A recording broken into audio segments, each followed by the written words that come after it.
Hey, it's Deshauna Yamini, and we're getting ready to get into Show Me What You Do, Episode 3. Now, typically we like to be at our guest's place of work, and we couldn't do that because today our guest is Mike Preston from Preston Plumbing. And a plumber can work anywhere, industrial, commercial, residential. It might not be safe for us to be there. So today we're at 30 Days Productions for our interview.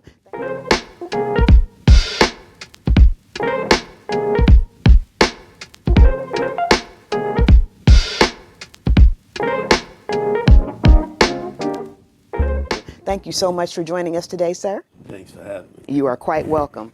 So I love your story. I feel like it's a redemption story. And tell us how you got into plumbing. Well, I was introduced into the trades through a program that was ran by the city of Dayton, and they partnered with contractors that was in the development zone at the time.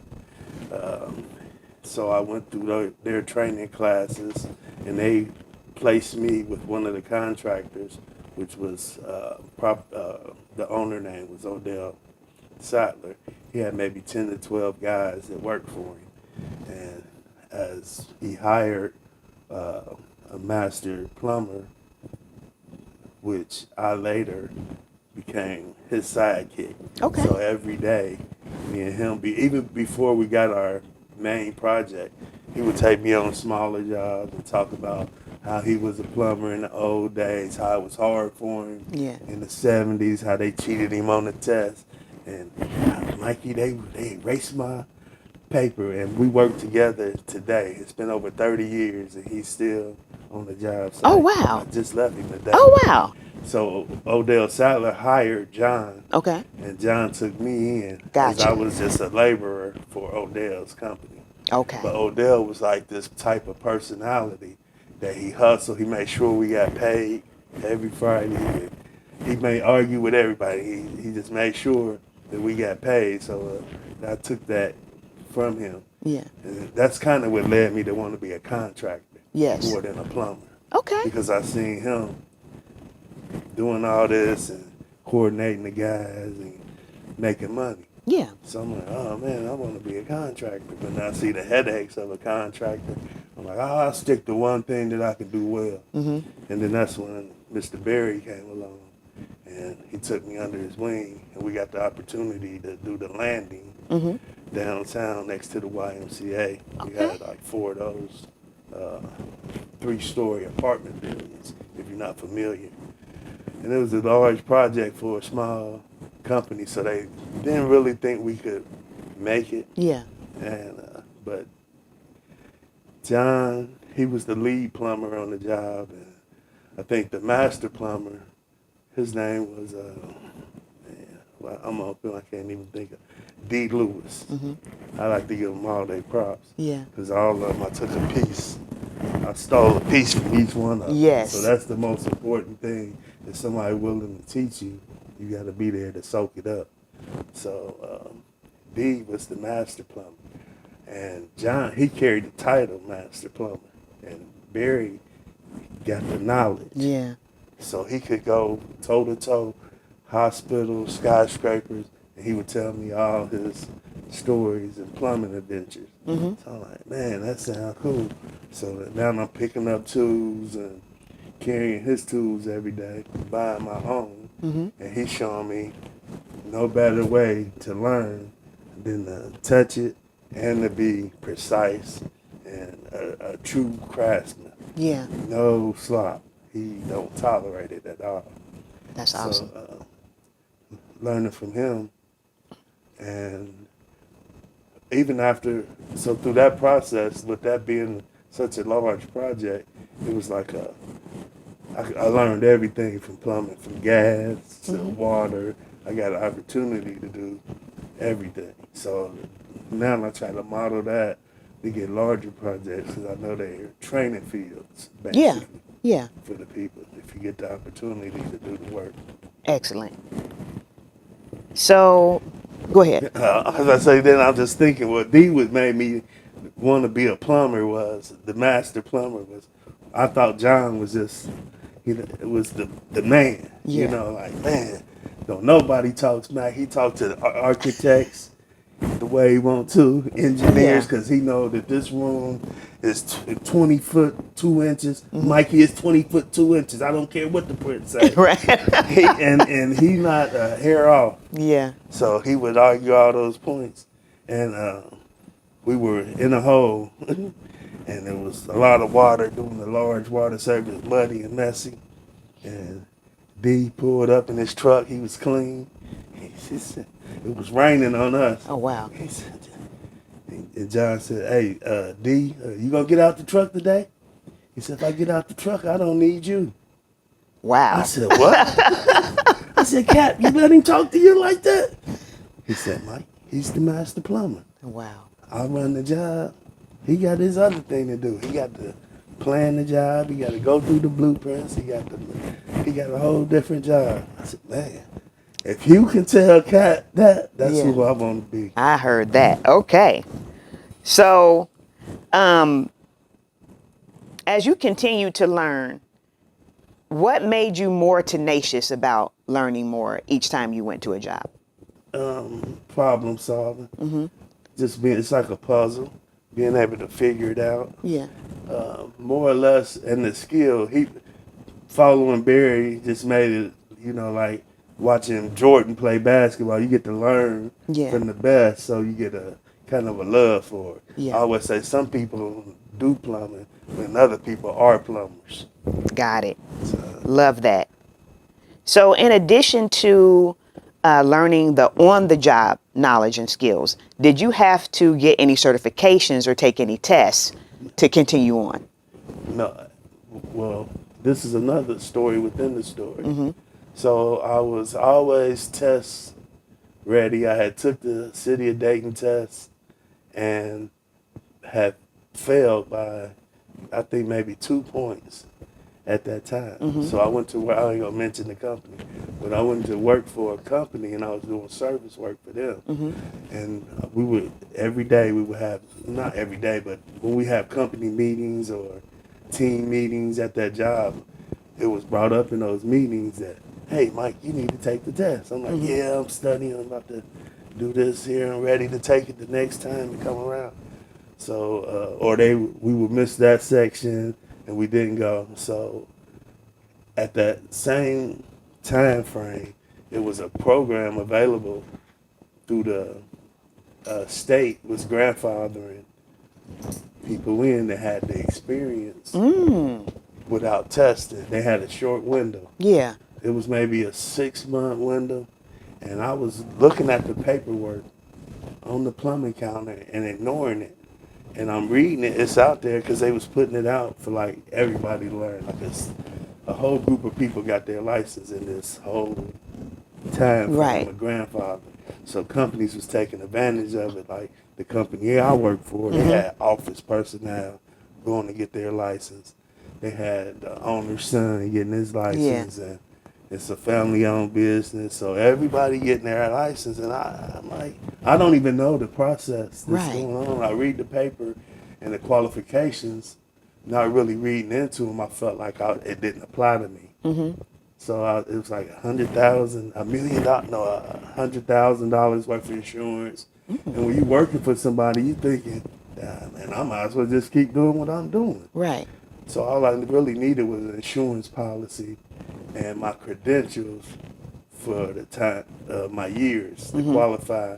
My time in, I probably had 8 years in plumbing at that time, 7. Okay. Maybe 5, maybe 6 years in the plumbing at that time. So at that time, it was no need for me to test. The company could submit my application and I could get my license that way. Okay. But they didn't. Oh, man. So, yeah, it's the best. It was, and then I found out by another employee, and she happened to be, so she was a female, and so she was getting picked on at the job. So me and her was buddies. Yeah. At this, and so she came. She was like, Mike, you can get your license. I'm like, no. What do you mean? She said that the application at the supply house. I was like, yeah. But it says this, that, and the other. She said, no. these guys are, basically sponsoring their employees and turning in their applications. Wow. And you're the only one in the whole company qualified. Wow. That was, Yeah. and so I'm like, I go to my supervisor and I'm like, is this process is available to me? And he said, oh, we was going to tell you. So the glass ceiling. Right. And I'm like, so with that, I got every license around me from all the counties and every place I worked over the years. So I have proof of my registrations, and Yeah. I fit the mold more than anybody else at that company at the time. Wow. And none of them had ever worked new construction. So I've worked new construction, commercial, and these guys, they never even did nothing but house calls, basically. Right. And they all got licenses. Some of them got rejected. Mine was I was one of the few that got approved because I could back it up. And over the time, people would look down on the plumbers that got grandfathered in, like, well, they didn't take the test. I took the test. Yeah. They sent the. A lot of those people got filtered out because this happened over 20 years ago. Yeah. So all those people and companies that, including that company, those employees, they didn't keep their licenses. Because they didn't have that experience. Right. Well, and it showed up later. Yeah. They drove the state crazy with complaints. Oh, wow. And so we have to go through continuing education courses, 10 hours a year to keep your license. Okay. And in those classes, you get updated on the codes, processes, and everything. So I know the knowledge. I know all the codes. I'm well versed in it, and I pass inspections and everything. But that's off of learning from Barry. All his knowledge was all I needed to pass, to get me through at that time. Right. But I did get certified in gas and other different licenses through testing and training. Like I was a subcontractor for the utility companies. I came under as a sub under a prime contractor that had the bigger contract. So we got certified to do all the utility work you see in the area going on. Oh, wow. Yeah, That's so we fantastic. did that for like 3 years, and that company lost their deal with veteran at the time. So we got laid off at that point, but we worked with them. And I'm still got a relationship with in the gas industry, and that was over 7 years ago, where we still do business some type of way with them. That's excellent. Yeah. Excellent. So as part of your company, how do you, so the gentleman you mentioned who you said, Mr. Berry, is that right, his name? So are you Mr. Berry to anyone right now? Oh, yeah. Yeah. To all of them, to my oldest son, Nick. Then you got my nephew, Durham. Then the next two. And they work with Mr. Berry. Oh, wonderful. It's like it's a process. Yeah. So I want them to go through, and he tedious. You Yeah. know? I'll move faster and go. He be like, Mikey, straighten that up. I'm like, I gotta make the money. I'm the businessman now. Yeah. But he painting his is a Mozart. He doing way more. He doing a sonnet or whatever. His is poetry. That's awesome. So it's like, yeah. So for them to get that, so we got Nick, Durrell. For Mr. Berry, it's like saying something like I sound like Malcolm X, Right. and Elijah Muhammad. Yeah. But that's what it is. Yeah. So from him, I've dealt with these guys, and can't none of them deny it. First, I start with my sons, Nick, Durrell, Aaron, Eric. He passed away. He was a friend. John. He didn't know nothing about plumbing. He like a house flipper. Yeah. He was my partner doing the gas. Okay. He knew little about plumbing. We talked back and forth on the phone. We partnered on projects, and he's a journeyman. He got his license. He tested, so he has his journeyman license. And but he mostly in the house flipping now. Okay. But I'm just saying, I call him the birthday of the Barry kids. Yeah. These is the plumbers he birthed. He don't Yeah. even know. And he be, I'm gonna show you a picture of me too. He's just humble, like. Yeah. And he be like, Mikey, I'm glad y'all did that. You know, he don't want to say nothing, but and he feisty too. So then we got John. Then you have Pete. We call him Sweets. Aaron and Scoop, and these are the people. There's 6 of us now. Yeah. So now my son and his friends is who I work with as far as the youth. Okay. And so I try to instill it like, listen, this is what you need to do, and they picking it up. Excellent. And making their own. You know, you make your own plumber, your own. You know, from different people, so they won't be exactly like me or exactly like Barry, but they getting there. Good. They can hold their own.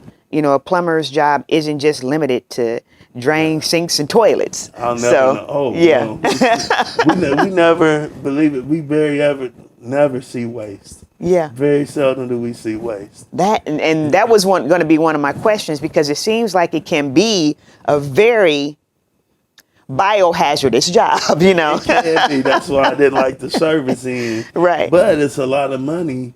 They say that's the smell of money. Right. They be like, I come in, I smell money. You know, there's some guys, they eat their lunch because they know it was guys making $100,000 back 20 years ago to clean the drains only. Wow. You know, they're doing 15 calls a day at 120 house. Yeah. And their commission was, so that's what made me want to be a contractor, the math. So yes. Yeah. So in this video, what's happening here? This is a 6-unit apartment that was previously a doctor's office, and they turned it into 6 apartment units on 2 floors. First, we had to saw cut this out. Mm-hmm. Then we had to jackhammer the floor, and then we dig it all out to install the new plumbing that's coming in. Mm-hmm. But I'm not getting the money that they make now. Yeah. And I tell them that. I said, that you can buy a car and got a car payment, and you got 2, 3 kids, and they take care of them, they live with the kids. Mm-hmm. And so it's more than just the plumbing. It'd be life lessons along with it. So all of them, they got cars that they done bought, and they pay their rent far as I know. Yeah. And I just remember my struggle, like, man, you wouldn't got a car on your own. Yeah. I remember at 27, I was just starting. Yeah. So you got a better head start. Yes. So I'm trying to give you the cheat code. That's what I tell them. I'm giving you a cheat code to the whole game. Yes. I'm trying to make it so much easier for you to grasp, and that's my mission. Awesome. So I try to meet them where they at. We talk crazy. We, make it comfortable for them, and they like the freedom. Yeah. So I got to pick up my baby today. It may drive me nuts, but where else could you do that? Exactly. Where your boss gonna understand? Exactly. And it make it more family. Yes. Type oriented. Yes. So, what would you say is the best part about your job? Teaching. And I can tell. Yeah. I can tell how you talk about them, how much joy that brings you. That's awesome. What would you say is the worst part about your job? Customers. Sometimes it can be, it'd be time frames and deadlines, and people don't understand. Mm-hmm. And some people are unforgiving, and there's no excuses in construction. Yeah. Basically, like, you got to solve the problem no matter what it is. Right. Once you done took it on. That's my motto anyway. Did the pandemic cause you any issues? Were there any shortages or impacts? We kind of, it slowed us down a little. We took about a week or so off. Mm-hmm. I think with everybody was shut down. Yeah. We shut down a little bit from there. We got a little aid. I gave them money. Mm-hmm. And we worked only like most of my stuff is like in buildings where there's nobody. We're not coming in contact with anybody. Nobody. Right. Yeah, most of the time I'm not doing house calls as much as I do something like a doctor's office or restaurant that's coming up, or apartment buildings, or total vacant houses. Mostly I'm in vacant properties. Okay. Basically, Okay. pretty much. So what would you want anyone who's interested in plumbing to know about the industry? That it's hard work, but it pays off. Yeah. You don't get discouraged because there's so many different phases of plumbing. You can, like I said, you can be a drain cleaner. You could be new construction where you work from 9 to 5. You get off. Right. You get paid benefits, dental, health care. You can belong to the union. You can do steam pipe. It's unlimited. Yeah. And you'll never learn everything about plumbing. Medical gas. There's so many different. Oh, levels. wow. It's wastewater treatment. There's, like I said, the gas, geothermal, and then even solar. Some stuff is hydro. When you get hydro, when you're saying hydro, is water. So Yeah. it got to be plumbed or tubes or something. You got some kind of need. If you got a source of fluid or liquid, Yeah. it's usually plumbed. A plumber. So where would someone right now in our area go to get started? Is it better just to be someone's apprentice, or is there somewhere you can go to get an education about plumbing? The union is the traditional way to go. I'm currently trying to develop my own apprenticeship program in the future. I'm working with Dava Academy, charter school that's up and coming. Okay. I'm in the process of getting certified to be a certified trainer in Ohio. Then they're developing a pre-apprenticeship program